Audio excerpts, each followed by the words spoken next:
Hi everyone. इस video में हम लोग डिस्कस करेंगे हमारे रूल्स जो इम्पोर्टेंट है इनपुट टेक्स्ट क्रिएट के चैप्टर के लिए। मैं आपको रूल्स का सेक्शन का एक पूरा ओवरव्यू भी दूंगी ताकि आप लोगों को याद भी रहे, क्योंकि जैसे कि मैं बार बार बोलती हूँ कि याद रखना सारे प्रोविजंस को, उसकी स्कीम एकदम क्लियर होना बहुत जरूरी है। एटलीस्ट आपको फ्यूचर में रेफर भी करना हो तो आपको पता रहे कि आपको एग्जैक्टली रेफर कहाँ पे करना है। तो हम लोग पूरी स्कीम के साथ शुरू करेंगे और 3 बहुत इंपॉर्टेंट रूल्स हैं जो इनपुट टेक्स्ट क्रेडिट के, वो तीनों रूल्स मैं आपके साथ डिस्कस करूंगी। So let start with our presentation. सबसे पहले ये ओवरऑल चार्ट है, हमारे सारे के सारे जो सेक्शंस है कवर्ड होते हैं इसके अंदर, उन सारे सेक्शंस का चार्ट है ये। Section 16, 17, 18, 19, 20 and 21। Chapter 5 CGST act का इनपुट टैक्स क्रेडिट को कवर करता है और उसके अंदर ये 6 सेक्शंस हैं जो कवर होते हैं, जिनमें से 18 तक के जो सेक्शंस है बहुत ही कॉमन यूज वाले हैं। उसके बाद के जो सेक्शंस है वो थोड़े स्पेसिफिक पर्पज वाले हैं, तो उतने कॉमन यूज का नहीं है।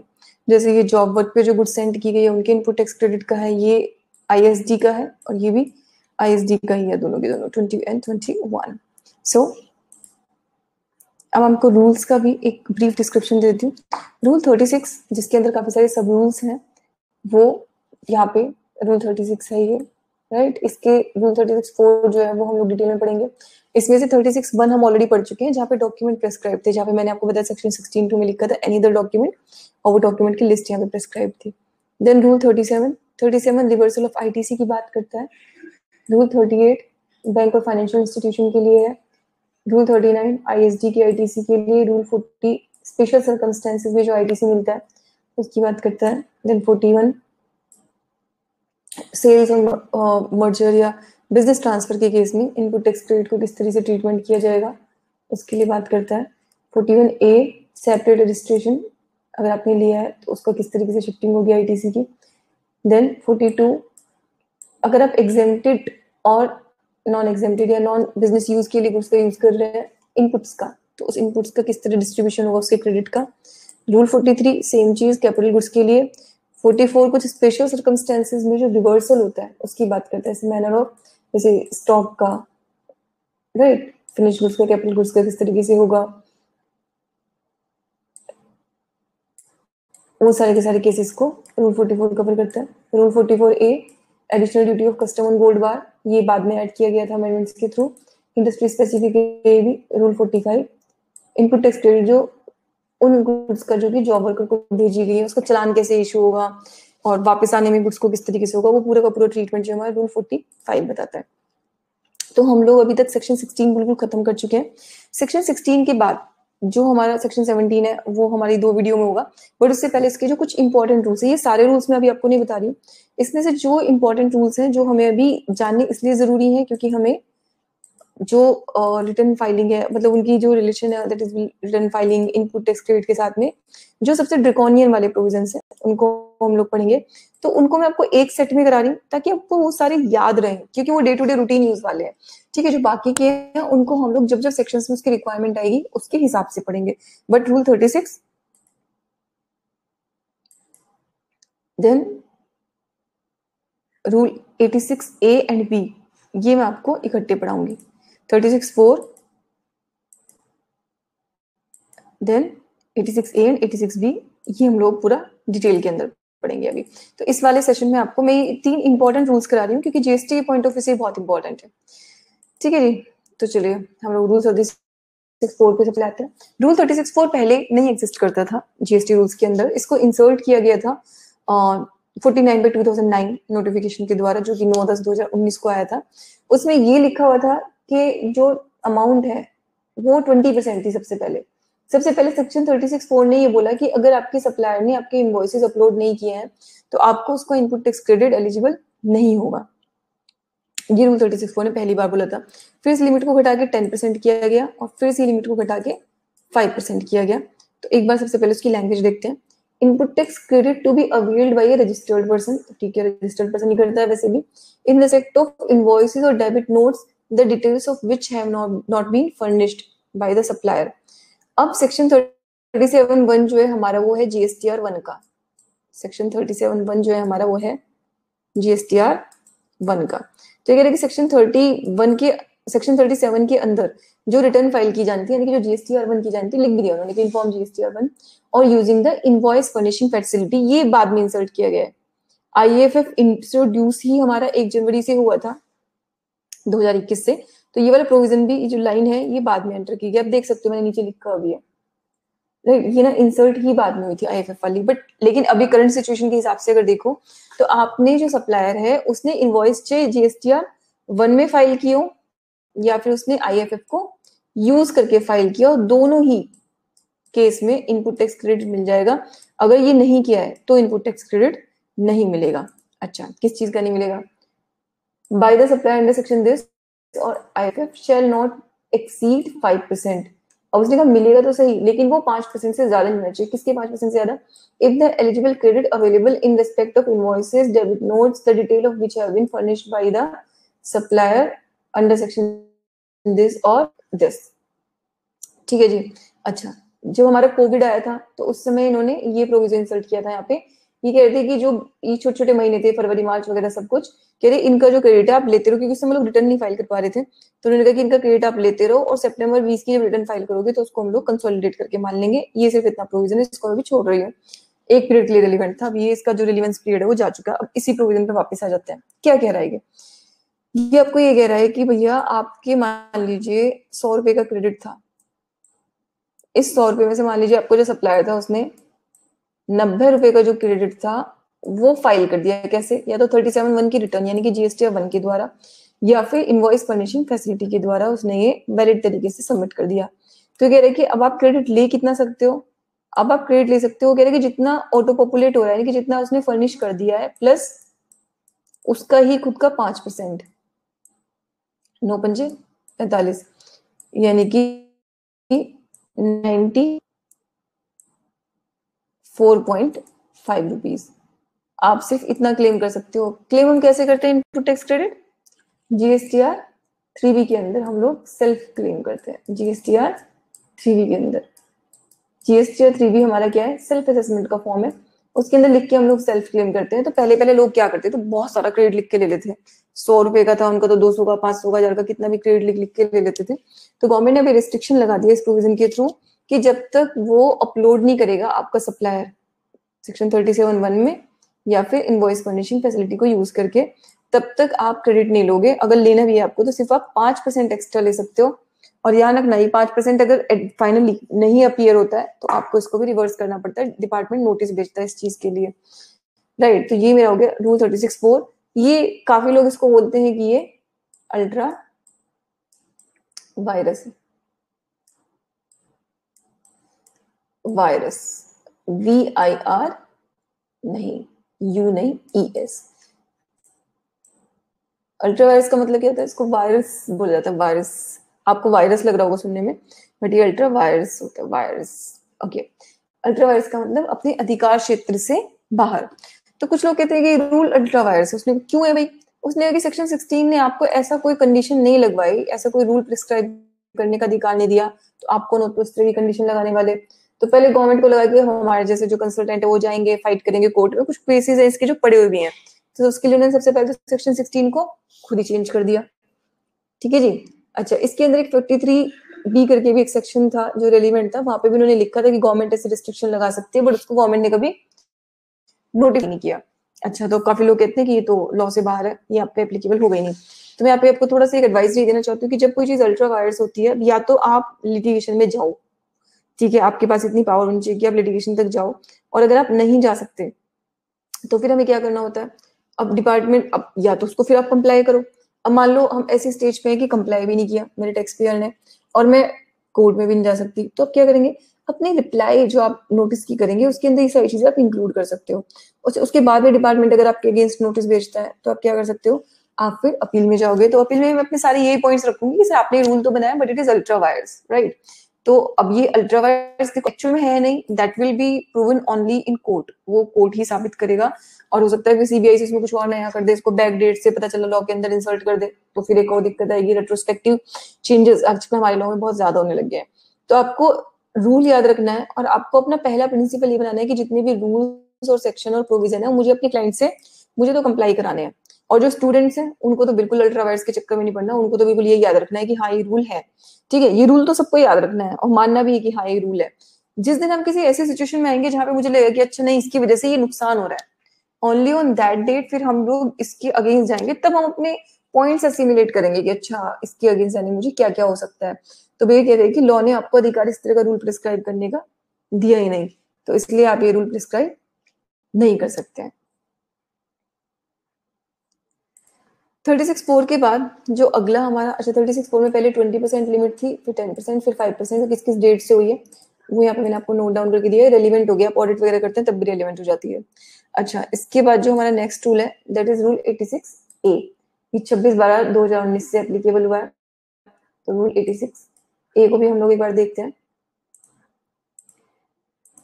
Rule 86A, what does it says? It says commissioner or an officer authorized by him in this behalf not below the rank of assistant commissioner having the reason to believe the credit of input tax credit in the electronic credit ledger has been fraudulently availed or is ineligible as much as, दो कारणों से, किन दो कारणों से? पहली बात तो ये कि उसको लगता है कि ये फ्रॉडलेंटली अवेल किया गया, पहली बात, और इसमें क्या होना चाहिए? Having reason to believe. Reason to believe का मतलब होता है कि रीजन ये नहीं कि मैंने आपकी शक्ल देखी आप तो शक्ल से चोर लग रहे हो। रीजन टू बिलीव का मतलब है कि it should be recorded in writing कि हाँ इन इन सर्कमस्टेंसेस की वजह से, मान लीजिए आपके पास इनवॉइस की कॉपी नहीं थी, आपने कोई रेड की मेरे यहाँ पे, या आपने किसी और सप्लायर के यहाँ पे रेड किया, उसने कहा कि मेरे तो फेक इनवॉइसिंग है, तो आपको पता लगा कि मेरे यहाँ पे नहीं इनवॉइसेस आए हैं, दे आर फेक इनवॉइसेस, यानी कि there should be some material record, there should be some reason on record, कुछ ऑन रिकॉर्ड रीजन होना चाहिए जिसकी बेसिस पे कम से कम असिस्टेंट कमिश्नर की रैंक का जो ऑफिसर है वो क्या कर सकता है? आपके क्रेडिट को ब्लॉक कर सकता है। कितना क्रेडिट ब्लॉक कर सकता है? वो कह रहे हैं कि उतना क्रेडिट ब्लॉक कर सकता है, एक तो जो उसको लगता हो कि फ्रॉडुलेंटली अवेल किया गया, आपने कैसे अवेल किया? फ्रॉडुलेंटली अवेल किया, और is ineligible as much as, या फिर वो इनएलिजिबल, तो दो कारणों से कर सकते हैं। पहला कारण फ्रॉडलेंट है और दूसरा in as much as the credit of input tax credit has been availed on the strength of tax invoices or debit note document prescribed under rule 36। उसने कि अगर आपने वो क्रेडिट ऐसे किसी डॉक्यूमेंट के बेसिस पे लिया था, इनवॉइस या डेबिट नोट के बेसिस पे, और any other document prescribed under rule 36 which was issued by a registered person who has been found non-existent or not to be conducting any business from a place for which the registration was obtained। Now that's why it is the draconian provision। क्यों? वो कह रहे कि अगर वो ऐसा कोई invoice पे, डेबिट नोट या किसी डॉक्यूमेंट के बेसिस पे आपने क्रेडिट लिया था जो किसी ऐसे रजिस्टर्ड पर्सन ने इशू किया है जो कि नॉन एग्जिस्टेंट मिला। नॉन एग्जिस्टेंट मिलने का मतलब क्या है? डिपार्टमेंट गया, उसने विजिट की उनके प्लेस पे, और डिपार्टमेंट ने विजिट करके देखा कि ये बंदा तो यहाँ पे है ही नहीं, राइट? या not to be conducting any business from any place for which registration has been obtained। कई बार क्या होता है कि रजिस्ट्रेशन कहीं और से ले लेते हैं और बिजनेस कहीं और कर रहे होते हैं, तो उसने है कि अगर वो ऐसी जगह से कोई बिजनेस नहीं कर रहा है जिसके लिए उसने रजिस्ट्रेशन लिया है, तो फिर क्या होगा? आपका क्रेडिट ब्लॉक किया जा सकता है। अब इसमें कई बार ये हो सकता है कि भाई आपका सप्लायर है, मान लीजिए उसने अब रजिस्ट्रेशन बंद कर दिया, या लॉकडाउन में बहुत सारे लोगों के लिए ऐसा हुआ कि भाई उन्होंने जो है अपना बिजनेस क्लोज कर दिया। बहुत सारे लोग ऐसे थे जो कि वर्क फ्रॉम होम कर रहे थे, तो इस कंडीशन में भी ये बहुत ही ड्रैकोनियन प्रोविजन है। और अगर ऑफिसर की देखो नीयत खराब है तो इसके द्वारा बहुत टॉर्चर किया जा सकता है टैक्स पेयर का, कि मैं जाऊं विजिट करके बोलूं मुझे तो मिला नहीं वहां पे कोई, राइट? अब या तो आप इसके साथ ये भी लिखो कि भाई सप्लायर को राइट होगा कि वो 1 हफ्ते में 2 हफ्ते में किसी भी टाइम पीरियड में आके आपको रिपोर्ट कर ले अगर आपको नहीं मिला तो। या फिर ये होना चाहिए कि जो लोग वर्क फ्रॉम होम कर रहे हैं तो उनको आप कुछ सबमिट करने का राइट दे दो, भाई हमारे इतने एम्प्लॉइज इतने वर्क फ्रॉम होम कर रहे हैं, या हम भी कोरोना की वजह से वर्क फ्रॉम होम कर रहे हैं, बट ऐसा तो कुछ ऑब्वियसली गवर्नमेंट नहीं करेगी। अच्छा, तो पहले तो ये बात। दूसरी चीज है without the receipt of goods और सर्विसेज, और बोथ, जहाँ पे उसने गुड्स या सर्विसेज उसको मिली नहीं और उसने लेकिन क्रेडिट अवेल कर रखा है, दोनों ही केसेस में आपका जो इनपुट टैक्स क्रेडिट है उसको क्या कर दिया जाएगा? बड़ा बड़ा ब्लॉक, बड़ा बड़ा लिख, आपका इनपुट टैक्स क्रेडिट जो है वो ब्लॉक कर दिया जा सकता है। अब आप देख रहे हो यहाँ पे इसने ये नहीं कि आपको पहले कोई नोटिस मिलेगा, नोटिस पे आपको अपॉर्चुनिटी ऑफ बीइंग हियर्ड दी जाएगी, इस तरह की कोई बात नहीं कर रहा है, सीधे ब्लॉकेज की बात कर रहा है। अच्छा, नेक्स्ट सेकंड। अब आप देखो इसने फर्स्ट पार्ट किया था ये, और सेकंड क्या है ये, यानी कि सेकंड भी किसके अंडर आ रहा है? इस ए के अंदर ही आ रहा है। Without the receipt of goods और सर्विसेज और बोथ, यानी कि इन दोनों में से कोई भी एक चीज है तो आपका क्रेडिट ब्लॉक हो जाएगा। अब बी पार्ट पे आते हैं। The credit of input tax has been availed on the strength of tax invoices or debit notes or any other document, the tax charged in respect of which has not been paid to the government। ये मैंने आपको जब section 16 कराया था तब भी बताया था कि ये बहुत ही गंदा प्रोविजन है। क्यों है गंदा प्रोविजन? भैया उसने टैक्स पे किया है नहीं किया, how I am suppose to know it and how I am suppose to control it. अब देखो, मान लो आप क्रोमा से 2 AC लेके आए, आपने उनको पेमेंट कर दिया, अब वो अपने रिटर्न फाइल कर रहे हैं नहीं कर रहे हैं, वो गवर्नमेंट को पे कर रहे हैं नहीं कर रहे हैं, मैं तो कस्टमर, मैं इस चीज को कैसे कंट्रोल कर सकता हूँ? अच्छा, जहाँ पे मेरी रेगुलर डीलिंग है वहां पे तो चलो मैं ये कर सकती हूँ कि मैं पैसे रोक के रखूँ, लेकिन जहाँ पे मेरी रेगुलर डीलिंग नहीं है तो वहां तो आपको कोई पैसे भी रोक के रखने नहीं देगा। तो फिर उस केस में हम लोग क्या करेंगे? तो again it is very very draconian for the tax payer. Then next, the registered person availing the credit of input tax credit has been found non-existent or not to be conducting any business from the any place where the registration has been obtained। अब ये किसकी बात कर रहा है? आपको लग रहा होगा ये तो ऊपर भी आ गया था, ऐसा नहीं लगा आपको? भी यहाँ पे क्या लिखा है? ये दोनों की बात कर रहा है। ये सप्लायर की बात कर रहा है जिसने आपको बिल काटा, और ये उस पर्सन की बात कर रहा है जिसने खुद इनपुट टैक्स क्रेडिट लिया। दोनों को कवर कर रहा है। मान लीजिए मैं हूँ, ठीक है, मैंने आपसे परचेज की 1 लाख रुपए की, आप अगर नॉन एग्जिस्टेंट हो तो भी मेरा क्रेडिट ब्लॉक, और मैं अगर अपनी लोकेशन पे नॉन एग्जिस्टेंट हूँ तो भी मेरा क्रेडिट ब्लॉक हो जाएगा। दोनों केस में ब्लॉक हो जाएगा। Next, the registered person availing any credit of input tax not in possession of tax invoice or debit note or any other document। आपके पास जो है इनवॉइस नहीं है, प्रॉपर इनवॉइस नहीं है उसका। मैंने अभी देखा होगा, जब मैं इनवॉइसिंग की बात करती हूँ तो कई बार मैं बोलती हूँ कि अब इनवॉइसिंग होगी है, तो आपके पास मान लो इनवॉइस तो है और सप्लायर को रिक्वायरमेंट थी इनवॉइस करने की, उसने नहीं किया, तो भी आपका क्रेडिट मारा जा सकता है, right. May for the reasons to be recorded in writing. अब ये यहाँ तक खत्म होगी, ये बात यहाँ तक खत्म हो गई। ये कह रहा है कि अब वो क्या कर सकते हैं, officer may for the reasons to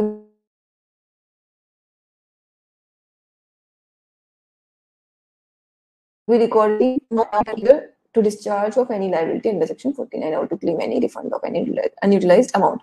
तो अब वो करेगा क्या? एक इनमें से कोई भी अगर एक कंडीशन पूरी हुई, कौन कौन सी कंडीशन याद है आपको? पक्का याद नहीं होंगी एक बार इसलिए रिवाइज करते हैं इसको फटाफट, लेकिन ये याद रखनी जरूरी है। आप अगर प्रैक्टिस में जाओगे ना, आपकी अधिकतर क्लाइंटों के ऐसे केस आएंगे और आप एक अच्छे एक्सपर्ट तभी बन पाओगे जब इस टाइप का जो केस है ना, जहाँ डिमांड निकल रही है उसको आप हैंडल कर पाओ, तभी बोला जाएगा कि भाई आप एक्सपर्ट हो। ठीक है जी। तो कमिश्नर पहली बात तो ब्लॉक क्यों करेगा? ठीक है, अच्छा ब्लॉक नहीं, उन्होंने आगे क्या लिखा है, डेबिट करना अलाउ नहीं करेगा, जिस तरीके से उसको ब्लॉक ही बोला जाता है। सबसे पहली चीज तो ये कि आपने क्या किया, आपने टैक्स इनवॉइस या जो डेबिट नोट है वो इस ऐसे डॉक्यूमेंट के बेसिस पे ले लिया जिसका supplier non found to be existent था, या आपको गुड्स और सर्विसेज रिसीव नहीं हुई, या आपने ऐसे इनवॉइसेस के बेस पे ले लिया, ऐसे इसके बेस पे जिसका कि टैक्स गवर्नमेंट को पे नहीं हुआ, या फिर आपने खुद आप अपनी रजिस्टर्ड बेस पे एग्जिस्टेंट नहीं थे। तो यानी कि ABC 3 है, इसकी भी देखो स्कीम क्लियर रखनी है। ABC 3 है, A के 2 हिस्से हैं, इसलिए हमें 4 लगते हैं। हमें टोटल पॉइंट कितने याद रखने हैं? 4। लेकिन है वो क्या? A1 to BC, A1 to BC, A1 to BC, ये याद रखना है। A क्या है हमारा? सबसे पहले उस डॉक्यूमेंट के बेसिस पे लिया जहाँ पे वो नॉन एग्जिस्टेंट मिला, ये जहाँ पे आपको गुड्स या सर्विसेज रिसीव नहीं हुई थी। ठीक है। बी के केस में क्या था कि आपके जो इनवॉइसेस है या डॉक्यूमेंट्स जो है जिसके बेसिस पे आपने इनपुट टैक्स क्रेडिट लिया है, उसका जो टैक्स था वो गवर्नमेंट को उसने पे नहीं किया। और तीसरे वाला क्या था कि आप खुद नॉन एग्जिस्टेंट हो, यानी कि पहले में नॉन एग्जिस्टेंट और रिसीव नहीं हुई गुड्स आपके सर्विसेज या गुड्स, सेकंड में टैक्स पे नहीं किया, और थर्ड में आप खुद सम नॉन एग्जिस्टेंट थे। तो इस केस में क्या हो जाएगा, आपका जो लेजर में उतनी अमाउंट का जो क्रेडिट है उसको ऑफिसर ब्लॉक कर देगा और आपको उसको डिडक्ट करने देगा किसी भी पेमेंट के लिए अंडर सेक्शन 49 या फिर रिफंड क्लेम करने के लिए। तो आपको दोनों ही मिलेंगे उसके, ना तो आपको पेमेंट के लिए यूज करने देंगे और ना ही आपको उसका रिफंड मिल पाएगा। Rule 86A। अच्छा आगे, द कमिश्नर और the officer authorised by him under sub rule 1 में upon being satisfied the condition disallowing the debit no longer exist shall allow such debit. जैसे मान लो आपको पहले गुड्स रिसीव नहीं हुई थी, आपको बाद में रिसीव हो गई, तो इसने कहा ठीक है अलाउ कर देगा। अब दिक्कत क्या है कि अधिकार जो दे दिया एक इंसान को दे दिया, कमिश्नर को, या फिर ऑफिसर ऑथोराइज्ड बाय हिम, उनको दे दिया। जहाँ पे भी एक इंसान के पास अधिकार जाता है ना, तो वहां पे अक्सर ये प्रॉब्लम आती है कि वो आपको बेनिफिट देने के लिए क्या करेगा, सोचेगा कि कुछ ना कुछ मुझे भी बेनिफिट दो आप, राइट। तो यहाँ पे एक प्रॉपर प्रोटोकॉल, एक प्रॉपर प्रोसीजर गवर्नमेंट को बनाना चाहिए था कि भाई जैसे आप प्रूफ कर दो, आपको कुछ ऑनलाइन ही देते कि भाई ऑनलाइन आप दिखा दो कि हाँ देखो मेरे पास ये गुड्स हैं, या आप अपने वो डॉक्यूमेंट फीड कर दो वहां पे कि हाँ मेरे पास जो है ये देखो पर्ची, गुड्स मेरे को मिल गई, तो आपको वहीं से उसको हो जाना चाहिए था। अच्छा, next, such restriction shall cease to have effect after the expiry of a period of 1 year from the date of imposing such restriction. उसके 1 साल के बाद उसकी जो टाइम लिमिट है वो खत्म हो जाएगी, और वो 1 साल तक मतलब उसने कुछ नहीं किया तो अपने आप ही हटा हुआ माना जाएगा। तो हम इसको फटाक से एक बार रिवाइज कर लेते हैं। यहाँ पे इस प्रोविजन में कुछ लूप होल्स है। लूप होल्स इस तरीके की, पहली बात तो अपॉर्चुनिटी ऑफ बीइंग हियर्ड ठीक से नहीं दी गई है, क्योंकि सबसे पहले नोटिस भेज के ना आपको अधिकार दिया जाना चाहिए था। ये कोर्ट में भी जब जाता है ये वाले रूल के अगेंस्ट कोई, तो उसमें यही आती है कि अपॉर्चुनिटी ऑफ बीइंग हियर्ड नहीं दी गई है यहाँ पे, जबकि वो मिलनी चाहिए। ये ध्यान रखना, जो अपॉर्चुनिटी ऑफ बीइंग हियर्ड है वो ऐसा नहीं है कि लॉ में लिखा है तो मिलेगा, नहीं तो नहीं मिलेगा। ये कॉन्स्टिट्यूशनल राइट होता है आपको अपनी बात को रखने का अधिकार। तो अगर वो किसी लॉ के अंदर नहीं भी लिखा, लॉ ने स्किप भी कर दिया, आपको वो अधिकार तब भी मिलता है। तो इसलिए आप देखना कि अगर इस बेसिस पे आप कोर्ट में जाते हो तो कोर्ट आपको हमेशा फेवर में डिसीजन देता है। कोर्ट कहता है कि यस आपको ये अधिकार मिलेगा, क्योंकि लॉ लिखे या ना लिखे, कानून लिखे या ना लिखे, हमारे भारत के सामने लिखा है। रिवाइज कर लेते हैं इसको। रूल 86A, तो आपको क्रेडिट को डेबिट करने का अधिकार या उसका रिफंड क्लेम करने का अधिकार खत्म हो जाएगा कब, जब कोई ऑफिसर जो कि कम से कम असिस्टेंट कमिश्नर का हो, उसके पास रीजन टू बिलीव है। क्या रीजन टू बिलीव है उसके पास, कि आपने या तो क्रेडिट जो फ्रॉडलेंटली लिया है या वो इनएलिजिबल है। किन कारणों से, इन कारणों से कि जो उसका क्रेडिट आपने जिस डॉक्यूमेंट की स्ट्रेंथ पे लिया, वो डॉक्यूमेंट किसी ऐसे बंदे ने इशू किया जो कि नॉन एग्जिस्टेंट है, और या फिर आपको गुड्स और सर्विसेज रिसीव नहीं हुई है, पहली बात। दूसरी चीज ये कि आपने जिस डॉक्यूमेंट की बेस पे क्रेडिट लिया है उसका जो टैक्स था आपके सप्लायर ने डिपॉजिट नहीं कराया। तीसरी बात, आप खुद अपनी जगह पे नॉन एग्जिस्टेंट हो, यानी कि आपने जाकर रजिस्ट्रेशन ले रखा, वहां से बिजनेस ही नहीं करते हो कोई। एंड ये उसने बताया कि आपके पास आपके पोजीशन में कोई डॉक्यूमेंट नहीं है। देखो दो चीज हो गई इसमें। अब एक तो हो गया कि आपके पास वस्तुएं या सर्विस आई नहीं, दूसरा हो गया कि आपके पास डॉक्यूमेंट नहीं है। ये तो अलग चीज हो गई, इन दोनों को पहले अलग निकाल लो। और आप खुद एग्जिस्टेंट नहीं हो या फिर आपका सप्लायर एग्जिस्टेंट नहीं है, ये होगी दो कंडीशन बाकी की। और एक लास्ट कंडीशन क्या होगी कि आपके जो सप्लायर है उसने उस पर टैक्स पे नहीं किया। अच्छा, और रीजंस जो है उनको राइटिंग में रिकॉर्ड करना है। ठीक है जी, ओके, बिल्कुल। और आपको ब्लॉक कर देगा। फिर कमिश्नर को आप जाके रिक्वेस्ट करोगे, उनको दिखा दोगे कि सर देखो ऐसा ऐसा। इसमें क्या होता है, वैसे जनरली प्रैक्टिकली आपको बता रही हूँ, जब इस तरह का किसी का क्रेडिट ब्लॉक हो जाता है तो हम लोग एक लेटर बना के ना कमिश्नर के पास ही जाते हैं कि सर देखो ऐसे ऐसे ब्लॉक कर दिया हमारा क्रेडिट, और ये देखो मेरा इस तरीके से, मतलब मुझे तो मिल गई, ये चीजें मिल गई और मेरा तो सही था। तो फिर आपको अलाउ कर देते हैं, उनकी मर्जी होगी तो। ठीक है, और ये रिस्ट्रिक्शन 1 साल बाद तो खुद ही खत्म हो जाएगी। आई होप 86 से आपको बिल्कुल अच्छे से क्लियर हो गया। 86B की बात करते हैं। 86B जो एप्लीकेबल हुआ था वो हुआ था 1/1/2021 से। 86B को भी बहुत ही ड्रैकोनियन टाइप के प्रोविजंस में से एक माना जाता है, और वो क्यों ड्रैकोनियन माना जाता है ये आप पढ़ोगे। Notwithstanding anything contained in these rules, the registered person shall not use the amount available in electronic credit ledger to discharge his liability। इसने है कि इन सारे के सारे रूल्स में notwithstanding के साथ शुरू हो रहा है। तो मैंने हमें आपको बताया कि notwithstanding को हमें किस तरीके से रीड करना होता है।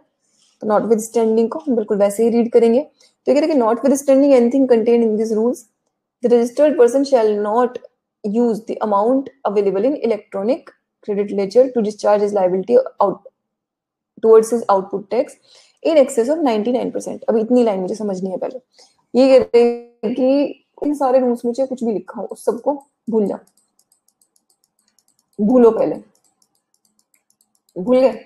अच्छा, अब ये कह रहे हैं कि अब इन सबको भूलने के बाद आपको याद क्या रखना है, वो बता रहे हैं। येलो कलर अच्छा नहीं आ रहा, एक सेकंड लेट मी चेंज। हाँ ये सही है ना कलर, यस।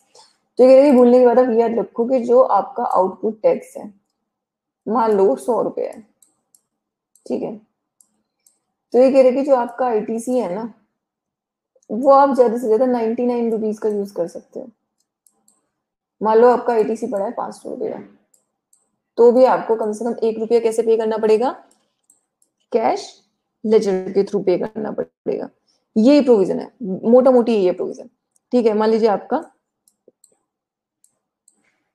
1000 रुपए की लाइबिलिटी थी, तो ये करेगा उसका 99%। कितना हुआ उसका 99%? 990। कह रहे इतना आप क्रेडिट लेजर से पे कर सकते हो, लेकिन 10 रुपए तो आपको कैश लेजर से पे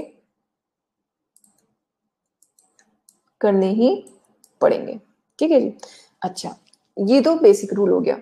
और ये अप्लाई कब होगा? ये अप्लाई तब होगा जब आपकी जो सेल्स है other than taxable supply other than exempted and zeroed supply in a month exceeds rupees 50 lakh rupees. अगर आपकी 50 लाख रुपीस से कम है किसी पर्टिकुलर मंथ में तो आपको जरूरत ही नहीं देखने की। और सेल्स में मुझे क्या क्या इंक्लूड करना है? सिर्फ टैक्सेबल सेल, यानी कि जीरो रेटेड अगर कोई सेल या एग्जेम्प्ट है तो मुझे इंक्लूड करनी नहीं है। अच्छा जी, आ जाइए। द सैड पर्सन और द प्रोप्राइटर और कर्ता और द मैनेजिंग डायरेक्टर। अच्छा, इसने कि ये जो रूल है अब इससे एग्जेम्पशन भी दिया है इसने ये सब पे एप्लीकेबल नहीं होगा। किस पे नहीं होगा? The said person or the proprietor or the karta or the managing director or any of its two partners or whole-time directors, members or managing committee of association ये वो as the case may be have paid more than rupees 1 lakh under the income tax act in each of the 2 financial year for which the time limit to file return under section income tax has been expired। किसको exempt किया है? देखो अब आपसे सवाल पूछूंगी, ध्यान से पढ़ना है आपको, है ना, होश हवास में रह के। मान लीजिए मेरी एक कंपनी है, ठीक है, मान लीजिए मेरी एक कंपनी है। 2 मिनट के लिए प्रेजेंटेशन पे से आपकी नजर हटवाती हूँ। मान लीजिए कंपनी है, अब उस कंपनी के 2 डायरेक्टर हैं। कंपनी ने लास्ट ईयर में जो टैक्स पे किया है वो कितना किया है? 1 लाख रुपीस। और दोनों डायरेक्टर ने कितना कितना टैक्स पे किया है? 2-2 लाख रुपए पिछले 2 सालों में, जिनकी एक्सपायर हो चुकी है इनकम टैक्स की फाइल करने की रिटर्न। अब आपको बताना है कि क्या उनपे ये एग्जेम्पशन एप्लीकेबल होगी या नहीं होगी। स्लाइड नहीं दिखा रही आपको जानबूझ के, होगी, क्योंकि डायरेक्टर्स ने अगर 1 लाख से ज्यादा का टैक्स पे किया है तो फिर एग्जेम्पशन मिल जाएगी उसमें। 1 सेकेंड, एक बार मैं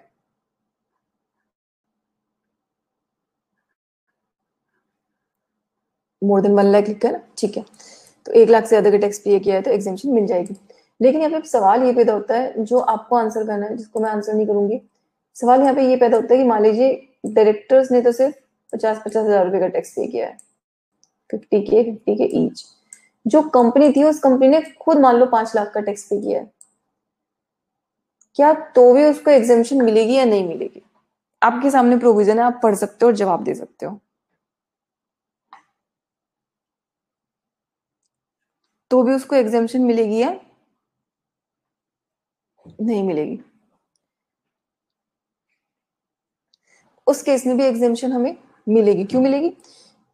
क्यों मिलेगी ये भी बताओ आप लोग।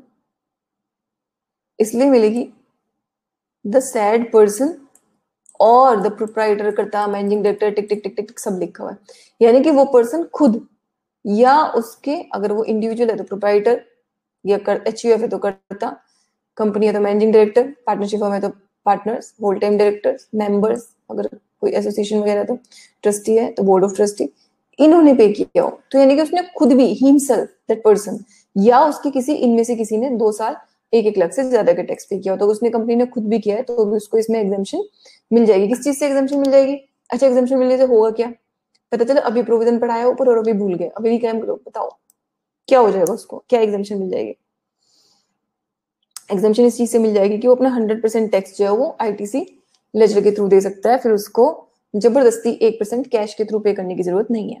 B, the registered person has received a refund amount of more than 1 lakh rupees in the preceding financial year on account of unutilized input tax credit 54(3) clause 1, यानी कि इन्वर्टेड रेटेड की बात कर रहा है।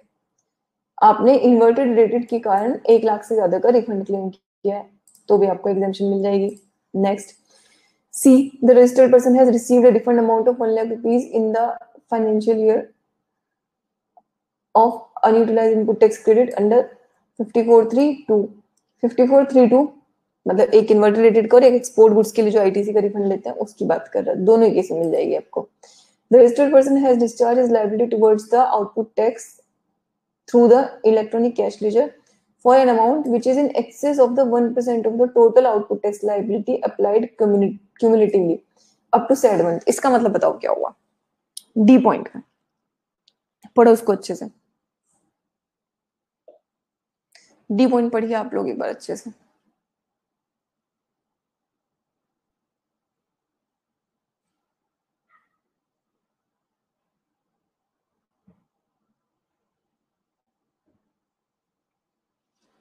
बिल्कुल, आप में से समझदार लोग जो ऑलरेडी समझ रहे हो, बिल्कुल वही मतलब हुआ इसका। मान लीजिए साल के 8 महीने जा चुके हैं, ठीक है? 8 महीने तक जो आपका रेशियो था, मान लीजिए वो ये था कि आप 95% आईटीसी से पे करते थे, बाकी का 5% कैश से। अब 9वें महीने की बारी आई, तो 9वें महीने में मान लिया आपको सारा कैश से पे करना है। आप कर सकते हो, नहीं कर सकते? कर सकते हो। अगर 9वें महीने को भी क्यूमुलेट करके जो ये रेशियो है, ये 99% से कम रहे, तो आप 100% कर सकते हो। यानी कि मंथली भी देखना है और मुझे क्यूमुलेटिव भी देखना है।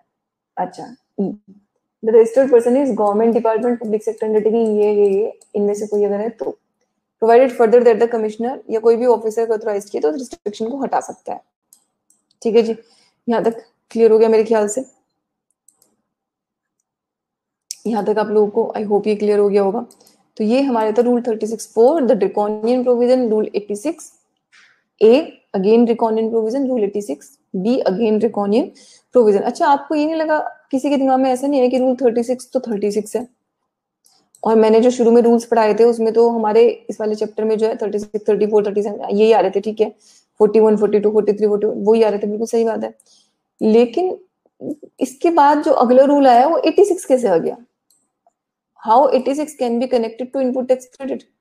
गवर्नमेंट ने जो इसका प्लेसमेंट किया हुआ है 86 ए का और 86 बी का, वो इन्होंने प्लेसमेंट कर रखा है। ये एक्चुअली पेमेंट ऑफ टैक्स जो है ना, पेमेंट वाला चैप्टर जो था उसके रूल्स है, क्योंकि रिस्ट्रिक्शन पेमेंट से रिलेटेड थी इसमें, जो 86 बी वाली थी, ठीक है? और 86 ए भी उनके हिसाब से वो पेमेंट की रिस्ट्रिक्शन है, वो आईटीसी की रिस्ट्रिक्शन नहीं है, क्योंकि वहां पे उन्होंने क्या लिखा है कि पेमेंट करने के लिए आपको आईटीसी डेबिट नहीं करने देगा।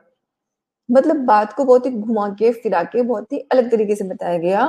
उन्होंने कहा कि आपको मैं आईटीसी का तो मैं रिस्ट्रिक्शन नहीं लगा रहा, आईटीसी पे आईटीसी इज अलाउड, लेकिन आपको पेमेंट करने के लिए आप उस आईटीसी के बैलेंस को यूज नहीं कर सकते। 86 बीबीए कहता है कि आप 1% तो कम से कम कैश में पे करोगे, तो इन्होंने उसको पेमेंट वाले सेक्शन के अंदर डाला, ना कि आईटीसी वाले सेक्शन के अंदर। लेकिन है ये तीनों इनपुट टैक्स क्रेडिट से ही रिलेटेड। तो ये मेजर मेजर हमारे रूल्स थे जो सबसे ड्रैकोनियन थे। बाकी जो रूल्स है वो अलग अलग सेक्शन के अलग अलग जगह पे यूज होंगे, तो हम लोग उसके अकॉर्डिंग देख लेंगे। और कुछ ऐसे भी है कि जिनको हम डिटेल में नहीं भी देखेंगे तो भी काम चल जाएगा। मतलब ऐसे बोलते हैं एज एंड व्हेन रिक्वायर्ड, तो कभी उनकी कोई जरूरत होगी ओनली देन।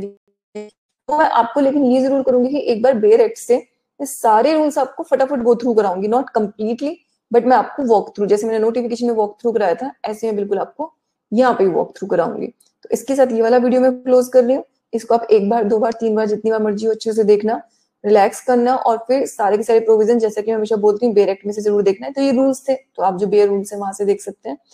ऑलराइट, और इनकी प्रैक्टिकल इम्प्लीकेशन सबसे ज्यादा काम आएगी आपको। अभी इस सेशन में मैं आपको एक टास्क भी दे रही हूँ।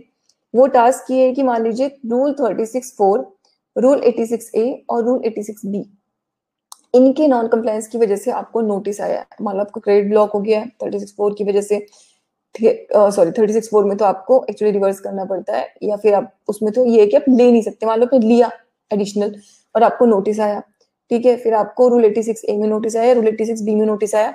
तीनों सिनेरियोज के अंदर आपको मुझे एक रिप्लाई ड्राफ्ट करके दिखाना है कि what should be your ideal reply. Reply में आपको कोई नंबर्स या फिगर या कंपनी नेम ऑब्वियसली देने की जरूरत नहीं है, कोई ऑफिसर का नाम देने की या उसकी डेजिग्नेशन भी देने की जरूरत नहीं।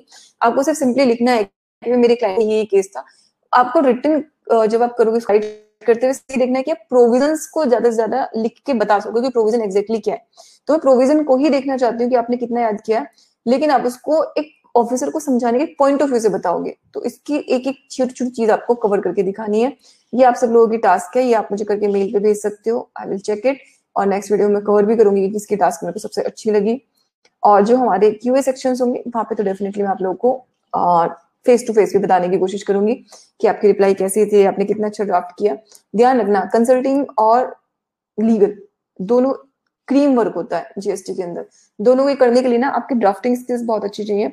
ड्राफ्टिंग स्किल्स आपको जब तक नॉलेज थोरो नहीं होगी तब तक नहीं आएगी, और नॉलेज थोरो भी आपकी तब तक नहीं हो पाएगी जब आप ड्राफ्ट्स करके नहीं देखोगे। दोनों चीज रेलिवेंट है। तो इसी के साथ, इस टास्क के साथ ये वाला पर्टिकुलर वीडियो में क्लोज कर रही हूँ। आप लोग प्लीज इस टास्क को जरूर ट्राई कीजिएगा, और अगर आपको किसी क्लाइंट से या कहीं से कोई एक्चुअल नोटिस मिल पाता है तो आप उसके बेसिस पे अपना रिप्लाई ड्राफ्ट करना, वो और भी अच्छा हो जाएगा।